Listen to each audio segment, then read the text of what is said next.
Vías rápidas, autovías, autopistas. En todo momento millones de vehículos recorren las superautopistas del mundo. Lenguas de asfalto anchas y llanas que se extienden miles y miles de kilómetros a través de algunas de las zonas más hermosas del planeta. Gracias a ellas, podemos atravesar los Estados Unidos desde Nueva York a Los Ángeles en solo 3 días. ¿Y cuál es el origen de este increíble e indispensable sistema nacional de carreteras?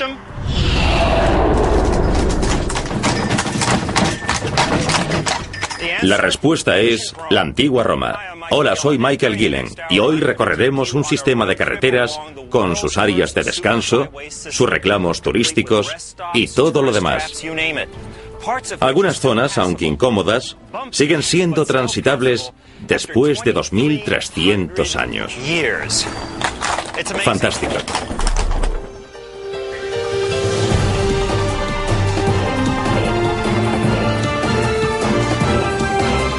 El origen de las cosas. La antigua Roma, una sociedad en movimiento.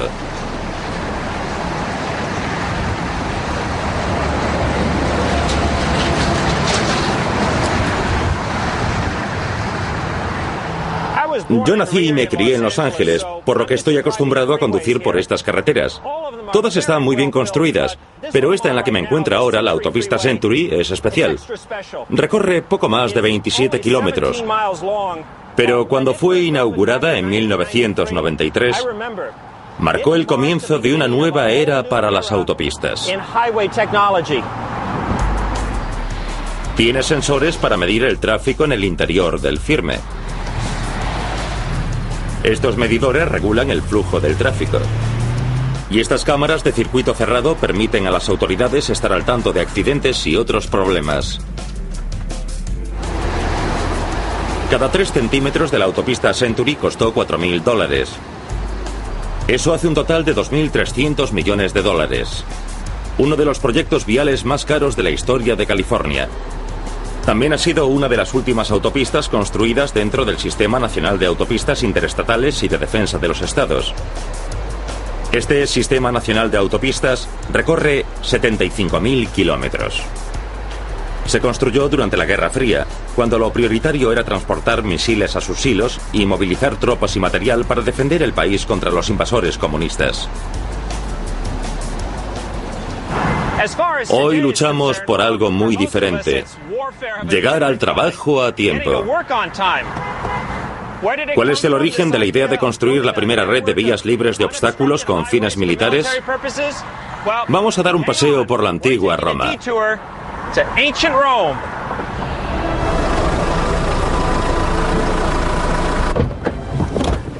Los romanos fueron los primeros en construir el primer gran sistema de carreteras del mundo. Y aquí estaba su epicentro, el Foro.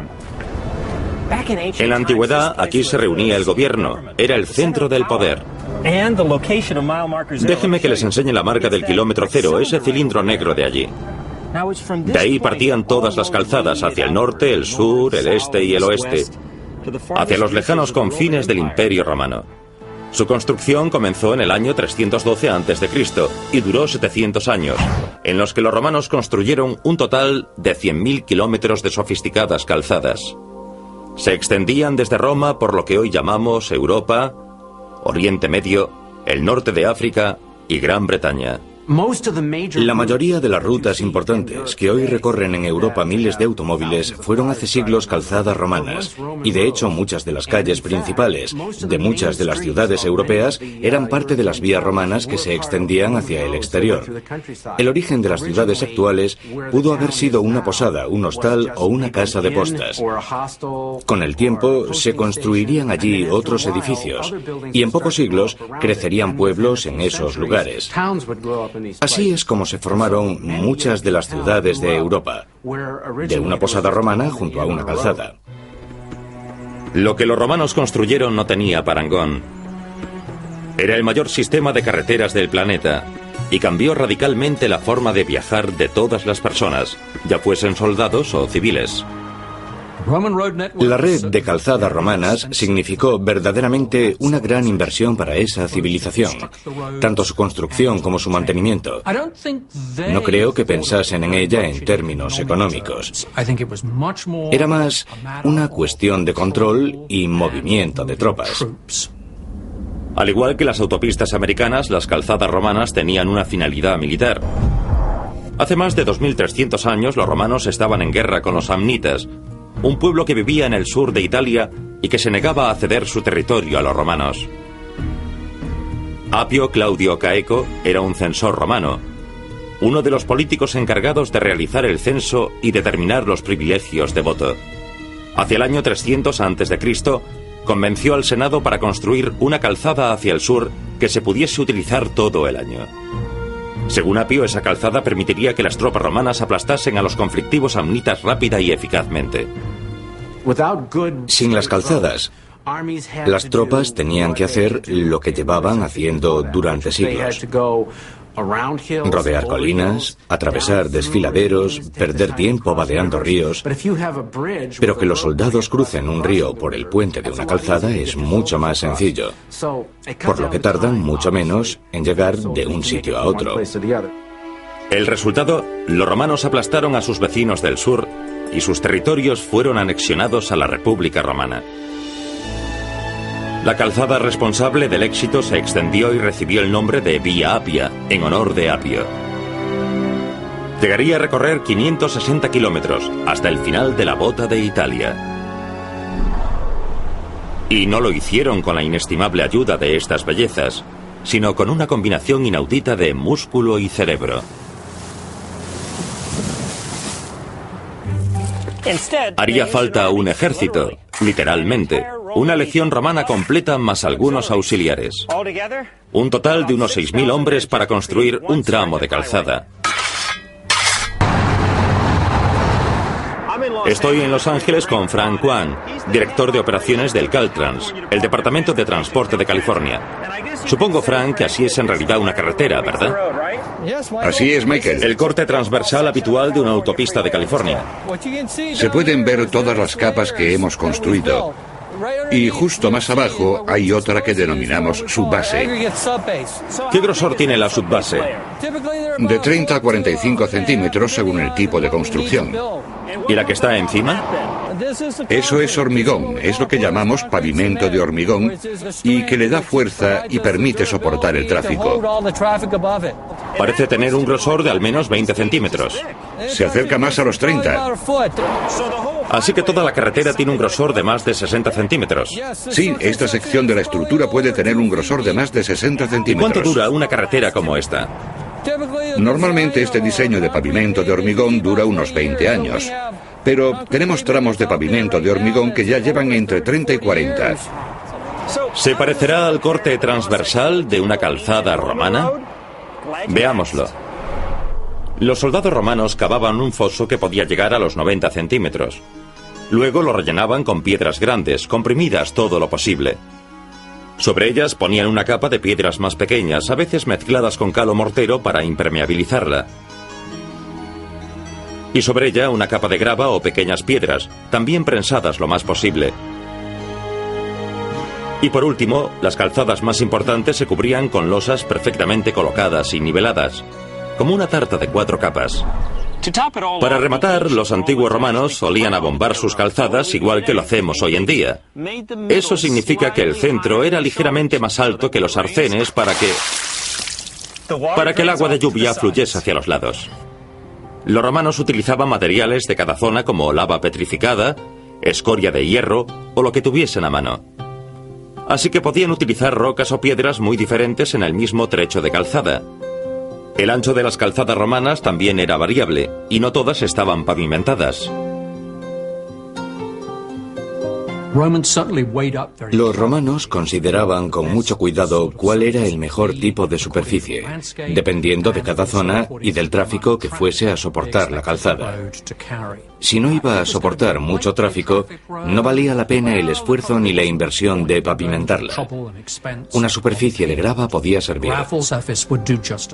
De lo que sí se preocupaban mucho era de que drenase bien, que se pudiese utilizar en cualquier estación del año sin ninguna dificultad. Ahora los legionarios romanos podían avanzar 30 kilómetros al día, algo totalmente inaudito, cargando más de 25 kilos de equipo a sus espaldas, hiciese el tiempo que hiciese. Y esto no es todo, pues 2000 años más tarde, y en otro continente, la idea de Apio inspiró a otro hombre con mentalidad militar, Dwight Eisenhower. Como general en la Segunda Guerra Mundial, Eisenhower había presenciado directamente las ventajas militares de una Autobahn, la versión alemana de las calzadas romanas. La Autobahn jugó un papel crucial en la Blitzkrieg o Guerra Relámpago, que consistía en ataques masivos por aire y tierra coordinados para sorprender al enemigo. Así que cuando llegó a presidente de los Estados Unidos, Eisenhower autorizó la construcción de un sistema nacional de autopistas interestatales y de defensa.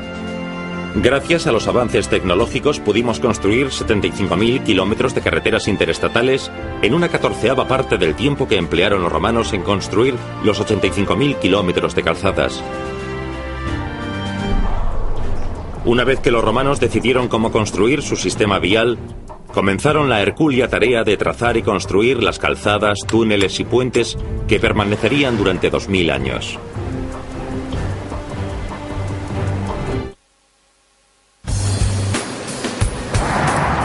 Tener la idea de construir un gran sistema de carreteras es una cosa. Saber hacerlo es otra bien distinta. No se trata de empezar a pavimentar tramos de tierra. ¿Cuál es el origen de la tecnología y los conocimientos necesarios para construir un sistema complejo de carreteras? Los antiguos romanos. Los ingenieros de camino romanos se parecían a los civis, los batallones de construcción de la armada. Construir, combatir. Desde la Segunda Guerra Mundial, estos especialistas en construcción rápida han demostrado su pericia como ingenieros en zonas de guerra de todo el mundo. Al igual que los soldados que construían las calzadas en la antigua Roma, los civiles se organizan en batallones de construcción. Ellos sí que saben construir carreteras y puentes e incluso pistas de aterrizaje. Hay que compactar desde aquí y demoler esta colina. Al igual que los civiles, los antiguos romanos hacían muchos preparativos. Hola, amigos. Hola, ¿cómo estás? Primero hacían una inspección minuciosa del terreno sobre el que iban a construir la calzada.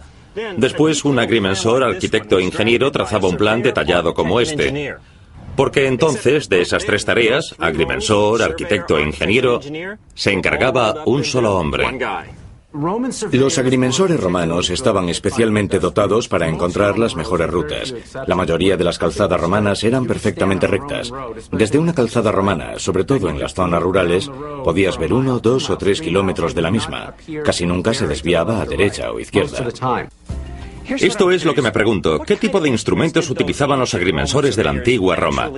¿Y cómo funcionaban? He pedido a Doug Jeffrey, nuestro diseñador, que reconstruya lo que los romanos utilizarían. No será una reproducción exacta, pero nos mostrará cómo los constructores de calzadas romanas se valían de la geometría utilizando lo que llamaban groma. Aquí está nuestra groma. ¡Voilà! Sí, la groma. Esto era lo que los agrimensores de la antigua Roma utilizaban para asegurarse de que sus calzadas fuesen rectas. Un buen trabajo, Doug. Voy a hacer algo con ella. Nuestros amigos de Caltrans me esperan para probar este chisme. Bueno, Michael, trátala con cuidado y buena suerte. Adiós. Por supuesto. ¿Qué remedio? Bueno, aquí estoy junto a la autopista de Pomona con Ralph Ricketson, el topógrafo jefe de Caltrans, el Departamento de Transporte de California. Hola, Ralph. Hola, Michael, ¿qué tal? Encantado de verte. Voy a probar mi groma, pero antes me gustaría saber qué hacéis hoy en día para aseguraros de que las carreteras son rectas. En la actualidad utilizamos una estación robótica que mide los ángulos y las distancias electrónicamente. Utiliza un rayo láser en vez de una plomada y toda la información que recoge la llevamos luego a nuestro centro para procesar los datos. Si disponemos de la conexión apropiada, podemos enviar los datos en tiempo real para procesarlos. Vaya, última tecnología. Así es. Me vas a tener que ayudar a probar la groma, así que lleva hacia allí el aparato, ¿de acuerdo? Eso haré. Y muchas gracias por ayudarme, porque aquí es donde me transformo en un agrimensor, arquitecto e ingeniero que vivió hace 2000 años. Pongámonos en situación. Mis legionarios han construido la calzada hasta aquí y esperan nuevas instrucciones. Y todo lo que tengo es la ayuda de mi vieja groma. Así es como funciona. Lo que tengo que hacer es alinear estas dos plomadas con las dos marcas que delimitan la calzada ya construida. Todo se hace a ojo, sin miras telescópicas ni nada parecido. Y tengo que estabilizar las plomadas. Muy bien, yo diría que ya está. Ya tengo la groma alineada con la calzada ya construida. Ahora doy la vuelta y utilizo las dos plomadas que están alineadas con la calzada para marcar por dónde quiero que continúe. Vale, Ralph, quieto. Bien, espera. Tengo que alinear las dos plomadas. Un poco a la derecha. Demasiado, un poco a la izquierda. Vale, ahí es. Yo digo que construyamos por ahí, en esa dirección. Y ahora haremos que Ralph, con su tecnología último modelo, compruebe la calidad de mi groma. Bien, Ralph, adelante.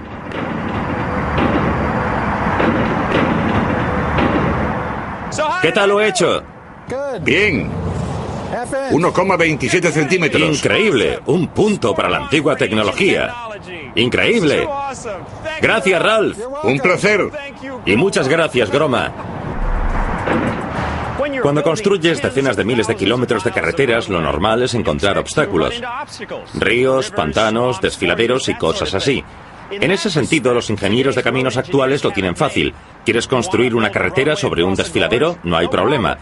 Tienes programas de ordenador que te ayudan a diseñar un puente. ¿Quieres construir una carretera sobre un pantano? Tienes máquinas para anclar la carretera en el fango. ¿Quieres atravesar una colina? Tienes dinamita.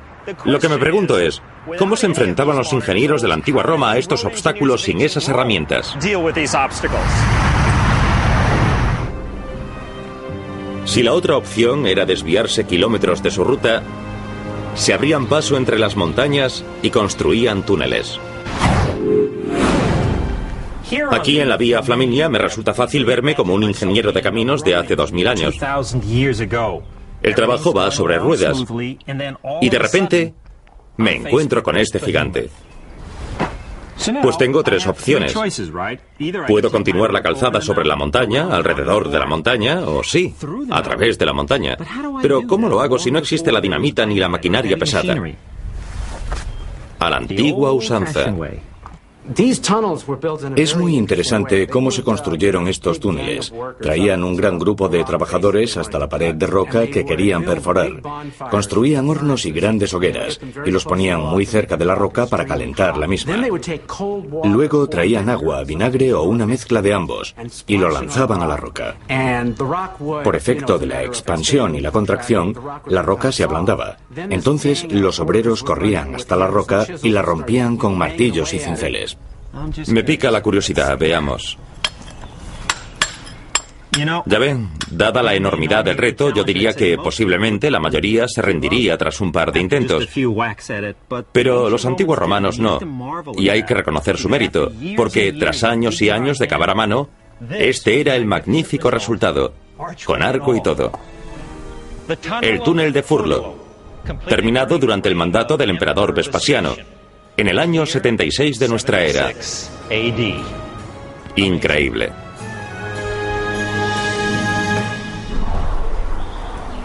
Los romanos también eran expertos constructores de puentes, la mayoría para cruzar ríos.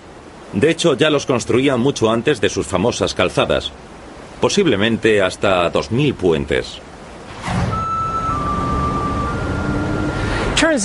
Para los romanos, un puente era un objeto sagrado. La persona al mando solía ser un alto sacerdote con el cargo de constructor de puentes, pontifex en latín. Por eso incluso hoy llamamos pontífice al Papa. Es el constructor del puente entre el cielo y la tierra. Todos los puentes romanos se construían de madera hasta el año 142 a.C. Este, el Pons Aemilius, fue el primer puente construido con piedra.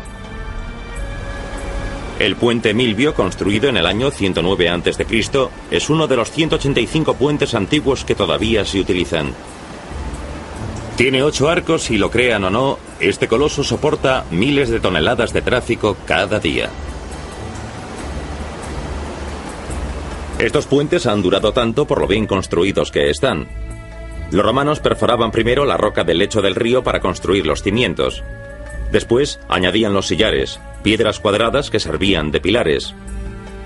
Sobre los sólidos pilares, los romanos construían uno o más arcos sobre los que construían el firme. Algunos puentes romanos también tenían contrafuertes que reforzaban los lados de los pilares para minimizar la erosión del agua. En otras palabras, los construían para durar. Vean esta preciosidad. Es el puente Malio, construido en el siglo I a.C. Observen las piedras del arco. Fueron encajadas en seco, pero han permanecido en su sitio hasta hoy gracias a la piedra clave situada en el centro. Ojalá nosotros nos conservásemos así tras 2000 años.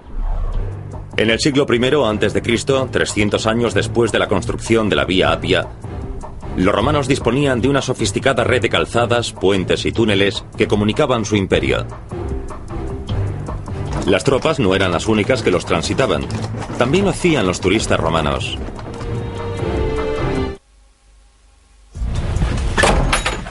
El automóvil es mi medio de transporte favorito. En mi opinión, es el mejor modo de captar el paisaje. Y no soy el único. Este año los estadounidenses harán más de 930 millones de viajes en coche. Y si ustedes creen que es un fenómeno moderno, se equivocan. Hace 2000 años a los romanos también les encantaba echarse a la carretera. Durante la Pax Romana, la larga época de paz y prosperidad entre el año 30 a.C. y el año 180, los romanos que se lo podían permitir recorrían grandes distancias para estudiar fuera o visitar lugares de interés. Estos pioneros tenían incluso su propia lista de visitas indispensables, que incluía célebres monumentos griegos y romanos, campos de batalla y lugares citados en la mitología. Para los romanos, los mitos y las leyendas eran algo muy real. No eran mitos, sino historia, tan reales como los Césares o Alejandro Magno. Así que viajaban por el Mediterráneo visitando el lugar donde había nacido Hércules, la espada de Ulises y la armadura de Aquiles. Cuando planifico un viaje en coche con mi familia, suelo ir a una librería y comprar todo tipo de mapas y guías, incluida la famosa TripTik. La verdad es que me sorprendió descubrir que los antiguos romanos hacían más o menos lo mismo. Había guías para todos los destinos populares que sugerían a los romanos qué ver y qué hacer. El autor de una antigua guía de viajes sobre Grecia en 10 rollos de papiro tardó entre 20 y 30 años en escribirla. ¿Cuáles eran los destinos que un turista romano no se podía perder? Muchos de ellos eran lo que hoy llamamos las maravillas de la antigüedad. Las pirámides, el faro de Alejandría, el coloso de Rodas o la estatua de Zeus en Olimpia. Lo mejor de la antigua Roma fue que determinaron los lugares importantes, las grandes atracciones turísticas del Mediterráneo. Básicamente establecieron la ruta turística que aún seguimos 2000 años más tarde. Los romanos también sacaban tiempo para otras atracciones como navegar por el Nilo, consultar a astrólogos o presenciar cómo los egipcios embalsamaban un cuerpo. Incluso la Esfinge se convirtió en una atracción turística. La mitad del monumento estuvo cubierta de arena hasta el año 55, en que un mandatario romano ordenó limpiarla para que los viajeros disfrutasen más de la vista. El ser humano parece tener tendencia a dejar una marca en los lugares que ha visitado, y los romanos no eran una excepción. En las pirámides solían contratar a canteros profesionales para que grabasen algo en la roca. Una de las inscripciones que más les gustaba dejar como recuerdo de su visita era maravilloso. Incluso había una en el Valle de los Reyes que decía más que maravilloso. No se preocupen por mí, solo estoy trazando mi itinerario. Estos aparatos son geniales porque no solo me indican cómo llegar a mi destino, sino también qué ver y dónde alojarme durante el trayecto. Es lo último en tecnología, pero el concepto es muy antiguo.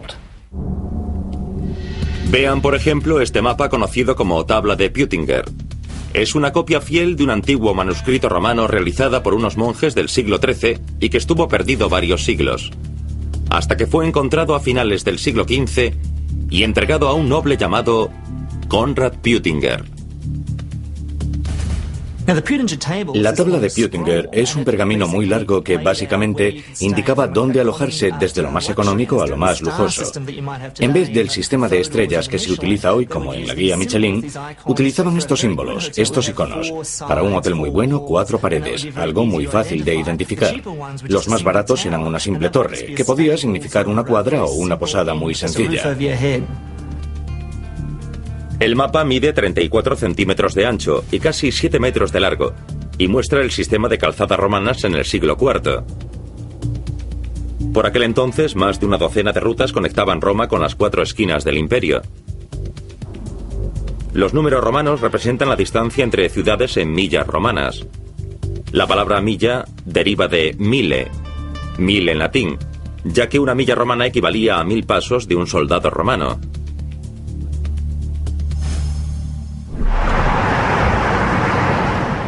Hoy todos los automóviles tienen un contador que mide las distancias con gran precisión en millas o kilómetros.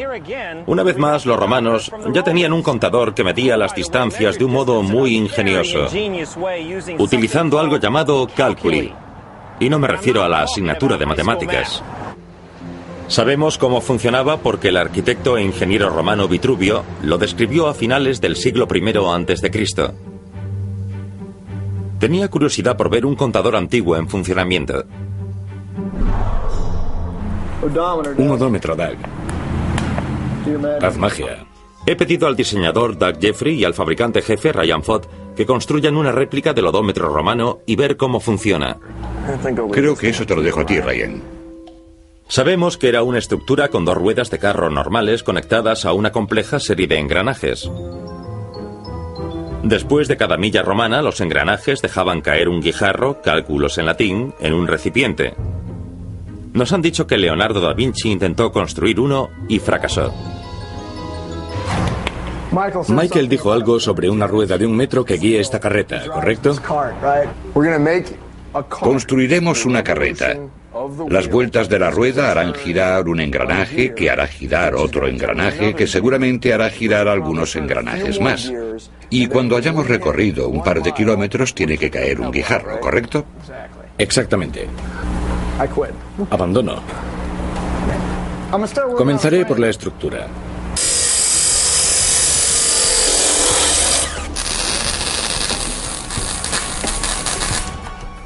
Dos más, Doug.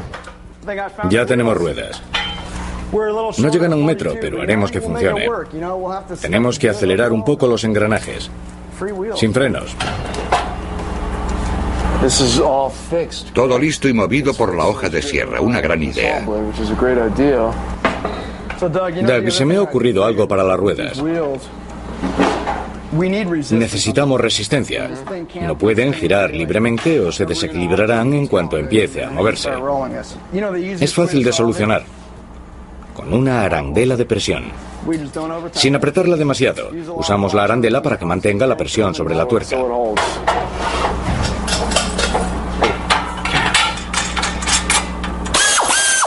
Me encanta ese sonido.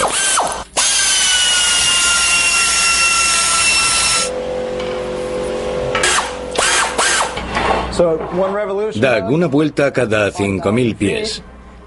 Y otra adentro. Listo, es toda una belleza.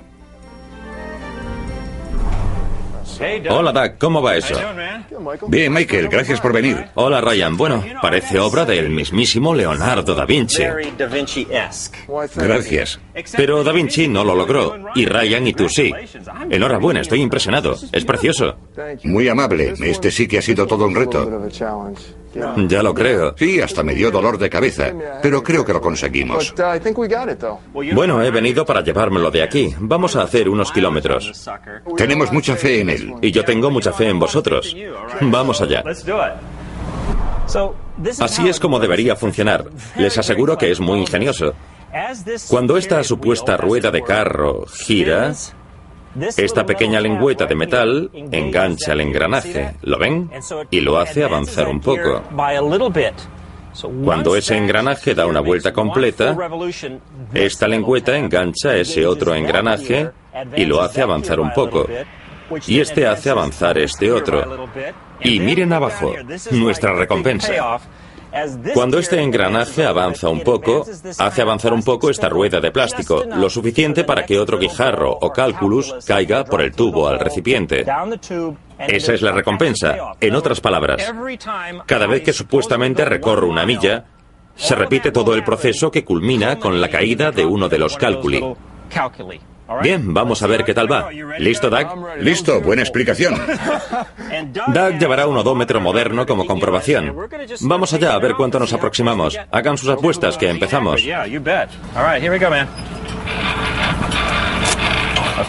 El engranaje avanza un poco y mueve los siguientes engranajes poco a poco para que vayan cayendo los cálculi.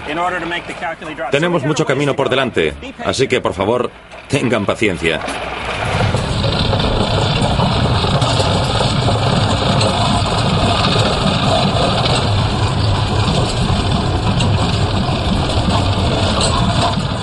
Tengo curiosidad por ver... Vaya, eso ha sido un bache. Vale, el cálculus ha caído. Lo que significa que hemos recorrido una milla. ¿Qué indica el odómetro? 3512.7. Esos son 3.512 pies, no llega a una milla. No es perfecto, pero ¿sabes una cosa? Tienes algo a tu favor. Primero, Leonardo da Vinci no lo consiguió. ¿Estuvo cerca? Y segundo, recuerda que la milla romana equivalía a unos 5.000 pies, no a los 5.270 de la milla moderna, ya que se basaba en 1.000 dobles zancadas de un soldado romano. Aunque nuestro primer intento de recrear un odómetro romano se quedó corto por unos 1.500 pies, creo que ha servido para mostrar el ingenio de la antigua tecnología. Gracias. No hay de qué. Gracias por intentarlo. Con el mundo a sus pies y unas calzadas increíbles a su disposición, ¿cómo era la vida de un intrépido viajero romano en la carretera? Intentaremos reproducir un viaje por carretera del siglo I. Tenga su contrato y sus llaves. Todo listo. Muchas gracias. Que lo disfruten. Gracias. Hoy en día, si quiere hacer un viaje en coche y no dispone de uno, puede alquilarlo en un sitio como este. ¿Qué? ¿Creen que se trata de algo nuevo? Por favor, amigos romanos, paisanos, alquílenme cualquier cosa. Un ciudadano romano podía alquilar un vehículo en la puerta de una ciudad y dejarlo en otra. Los historiadores no saben si te cobraban recargo por hacerlo, pero sí que tenían a su disposición carretas, carros, carruajes, mulas, caballos y conductores. Y las mismas opciones que hoy, de tipo económico, normal o de lujo. Había todo tipo de vehículos a disposición de los turistas. Podías alquilar un carro tirado por un par de mulas o la versión de lujo con que los ricos viajaban desde Roma, con compartimentos para dormir entre almohadas de plumas, asientos móviles para disfrutar de las vistas y mesas para jugar a los dados. Les encantaba jugar mientras viajaban. Podías escoger desde lo más barato a lo más lujoso. Muy bien, vale, lo admito, he alquilado un deportivo. La mayoría de los romanos viajaban en carros cubiertos. ¿Cómo era recorrer las calzadas hace 2000 años en un carro? Pues ya lo ven, ni suspensión ni amortiguadores. Por lo tanto, hacer un viajecito por las calzadas romanas era agotador. Los conductores tenían que parar muy a menudo a descansar y reparar los carros. Vaya, se podía mejorar el viaje. Los conductores solían llevar una de las ruedas por la gravilla de la acera relativamente llana. y la otra por la incómoda calzada. Pero a las autoridades les parecía demasiado peligroso. ¿Y qué hicieron? Instalar los primeros resaltos de la historia para controlar la velocidad. Hicieron poner piedras más altas en los bordillos cada 100 metros más o menos, lo bastante altas como para detener el eje de un carro y sobre todo como medida disuasoria.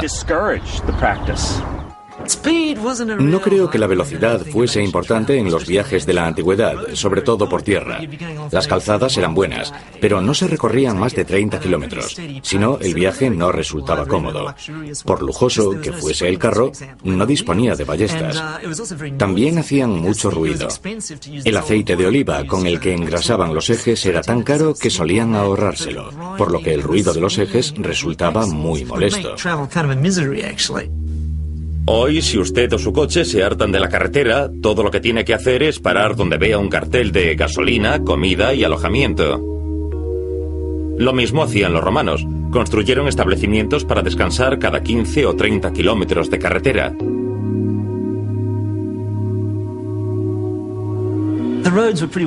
Había cuadras cada 30 kilómetros más o menos. No tardabas mucho en conseguir que te arreglasen el eje. Los romanos preferían alojarse en casas de amigos, pero las posadas eran muy útiles si no podían aprovechar una invitación. Algunas disponían incluso de calefacción, baños termales, sitio para el equipaje, cuartos para los sirvientes y dormitorios de lujo. Pero otras eran, como decirlo, un poco más cutres. Lo normal era que las posadas fuesen tugurios. Los viajeros nos han legado gran cantidad de quejas sobre colchones duros, goteras, mosquitos y comida podrida. Y esos romanos insatisfechos grababan sus quejas en las paredes. Una de las más famosas está en Pompeya. Posadero, he mojado la cama. Sí, lo admito. ¿Quieres saber por qué? Porque olvidó el orinal. Había incluso rumores de que utilizaban carne humana en los guisos, de gente que encontró dedos y cosas así. Sabemos por las excavaciones de una posada en Pompeya que se podía comprar carne de cerdo o de pollo, lentejas, fruta, pan o vino por unas monedas. Incluso hay pruebas de que los clientes podían comprar alimentos sin bajar de su carro. Comida para llevar.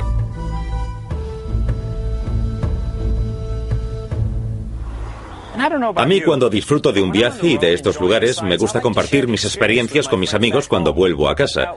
No tenemos constancia de que los antiguos viajeros romanos escribiesen postales, pero sí sabemos que escribían cartas. Escribían a sus seres queridos diciendo, he llegado bien. Y los enamorados se mandaban cartas diciendo, no desesperes, volveré pronto. Hay una de una mujer cuyo marido lleva mucho tiempo viajando por los desiertos de Egipto que le dice, ¿qué demonios te pasa? ¿Por qué no vuelves, vago? Ese turista romano no podría haber usado la excusa de que se había perdido, ya que las antiguas calzadas romanas, como las carreteras de hoy, estaban bien señalizadas con indicaciones que daban información precisa. Estos miliares indicaban la dirección hacia una ciudad y su distancia, y también el nombre de la persona que había construido o financiado la calzada. A menudo se colocaban noticias en los cruces, como las actuales pantallas de nuestras actuales autopistas.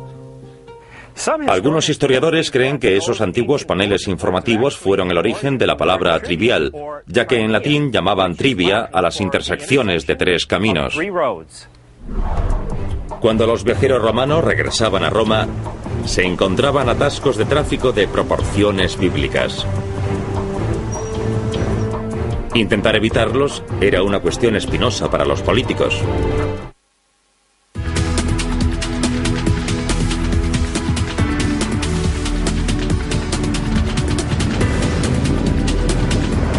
Estoy en el condado de Los Ángeles, donde se encuentra uno de los cruces más transitados del país. De hecho, cada uno de los tres cruces más transitados es atravesado por 500.000 de vehículos cada día. Un turista normal del siglo I regresaría a Roma de un viaje de placer por una de las 4 calzadas principales: la Vía Apia, la Vía Latina, la Vía Flaminia o la Vía Aurelia. En la Vía Apia los viajeros tendrían que ver tumbas junto a la calzada. ya que los cementerios estaban prohibidos dentro de la ciudad. Después del desfile de monumentos a los muertos, atravesarían las puertas de la ciudad.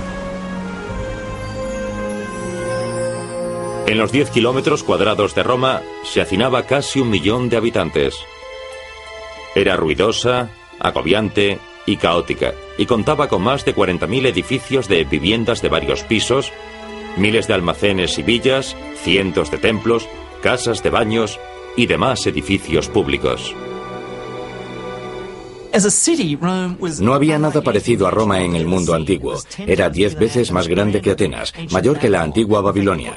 De hecho, no se alcanzaría la densidad de población de Roma hasta 2000 años más tarde, hasta que en la década de 1890, Manhattan y el Lower East Side llegaron a estar tan poblados como la Roma del siglo I. En lugar de las rectas calzadas que se podían ver fuera de Roma, la ciudad era un laberinto de calles atestadas e intrincadas callejuelas. Por su propia condición de ciudad más grande del imperio, Roma era célebre por sus problemas de tráfico. Nadie en su sano juicio conduciría un carro por Roma a ninguna hora. Dejarías el carro a las puertas de la ciudad y harías el resto del camino a pie o en mula, en litera o en silla de manos, si te lo pudieses permitir. Los Ángeles también sabe lo que son los problemas de tráfico. Casi 1000 kilómetros de carreteras congestionadas, todas controladas desde aquí. La central de Caltrans, con su complejo sistema de cámaras, sensores y ordenadores. Impresionante, pero no demasiado original. ¿Cuál es el origen del control del tráfico? Pues la necesidad.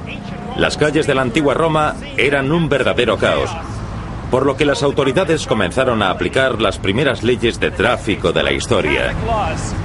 ¡Mamma mía! Las calles de la propia Roma, las de dentro de las murallas, estaban congestionadas en aquella época.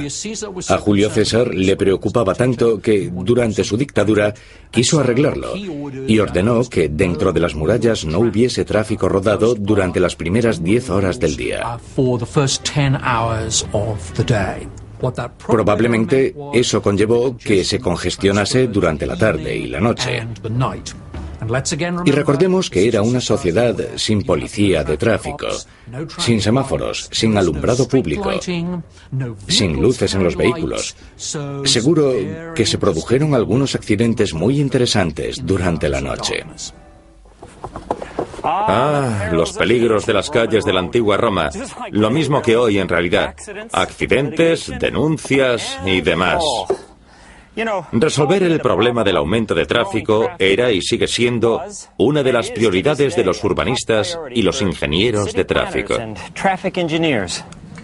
Pero lo cierto es que las grandes ciudades no pueden sobrevivir sin grandes carreteras y autopistas que las abastezcan. Irónicamente, las célebres calzadas que ayudaron a construir el Imperio Romano serían también utilizadas por los francos, los vándalos, los visigodos y otros pueblos para atacar las ciudades y los pueblos romanos. Tras una era memorable que abarcó un milenio, Roma llegó a su fin a finales del siglo V.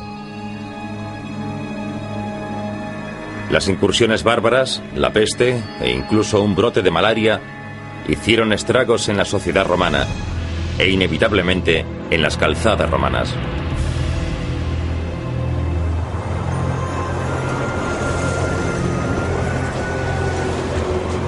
Sin una vía de comunicación que los conectase, los pueblos se encontraron cada vez más aislados. Comunicarse era complicado y viajar muy peligroso. Los siglos oscuros de la Edad Media habían llegado. Desgraciadamente, el otrora magnífico sistema de calzada romana se vio reducido a una serie de tramos desconectados. Pero incluso entonces era algo impresionante. Los campesinos que desconocían su historia decían de ellos que eran obra de gigantes. Y en cierto sentido lo eran.